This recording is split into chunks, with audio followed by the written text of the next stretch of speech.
Brie Larson. Brie Larson, Queen Brie Larson, the single greatest, most important individual in the history of movies, cannot commit moving forward to the Marvel Cinematic Universe. And here we have it right here. The Marvel star Brie Larson shares a blunt response when asked about her future as Captain Marvel. Have you heard about this, Jay? Yeah, but this is it's pretty typical because she gave a blunt response, like, what was it, like before the Marvels came out? Yes. When they were She basically like, is like, does anybody want me? You she's know, like, blah, I blah, don't blah, know. blah, blah. I don't know. Yeah. I don't know. It just like from, and now here's the second one. She basically says the same thing, right? Like, I don't know. Like, Yeah, she's doing an interview. We're gonna go to that interview in just a minute. But the thing about it is this is after the failure of the Marvels. Like this is yeah. after that. You know what I mean? So this is where it's a little different now because the Marvels has failed and it's failed miserably with a so-so 62% on Rotten Tomatoes and a mere 206 million worldwide. The Marvels failed to live up to expectations last November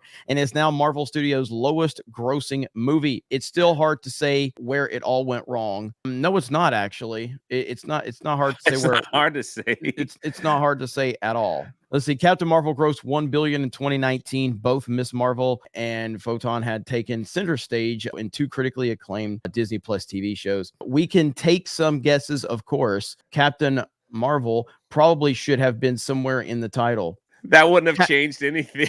Captain Marvel is the most protected film in the history of movies. We have never seen a film more protected, put in more of a spot. And again, I'm not saying there's anything wrong with that, to be clear. All right. There's nothing wrong with positioning your films that you think are going to maybe underperform or something like that. There's nothing wrong with positioning them to succeed. There's nothing wrong with that. Let's not act like that didn't happen. And that's the whole thing, is that the MCU fans will deny reality. They'll deny that that even happened. And that's exactly what happened. They took Captain Marvel and they put it in between two of the biggest films of all time, and they tied it into those films so that it would give it a little more interest from the general audience level. And there's nothing wrong with that, but that's why it made $1 billion. So no, this isn't complicated at all. It never was complicated. But anyway, it gets down to this, and she does this interview right here, and this is towards the end of the interview, and they ask her about Marvel. Can you tell us a little bit about Marvel and what's coming up for you, your next Marvel project? I don't have anything to say about that. And that's it. I don't have anything to say about that. Like, again, it is similar to the last comment she made of, does anyone want me? To me, that seemed a little more like she gave some context last time. You know, she gave a little more of it. This one, she clearly was like, I don't want to talk about this at all. It makes you wonder if, like, well, they maybe, of course, it's speculation because it wasn't there, but like they offered her this, you know, like, you're going to get a trilogy, you're going to get this, you're going to be the new face. We heard all those things. You're going to be the new face of the Avengers. You're going to do this, you're going to do that. And then all of a sudden, like, they just pulled the rug out from her and just like, well, we're actually not going to.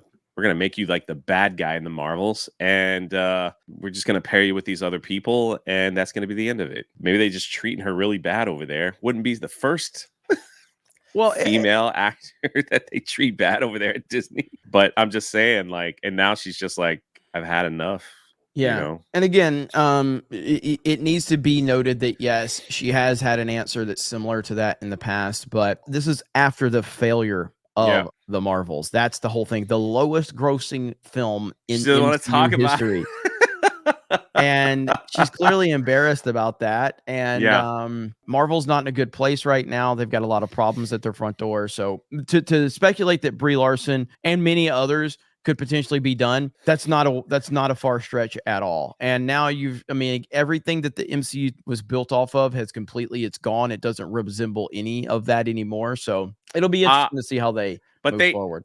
Again, I'll tell you how they're going to move forward, Jeremy. They're just not going to learn, because apparently a female-led White Tiger show is in the works at Marvel Studios. Now, a lot of people might not be familiar with this character. I am not that familiar. All I know is White Tiger is a man He's Puerto Rican, you know, and he fights crime in New York. I'm not quite sure where he gets his powers from, but even here it says, while Daredevil Born Again will have a male version of the character. I don't know if this is his daughter or a relative, but apparently they're like, we're gonna go all in with another female-led show. Since the Marvels didn't work out, Madam Web, well, we saw what happened with that one over there. Let's try this one. Maybe this one will finally work.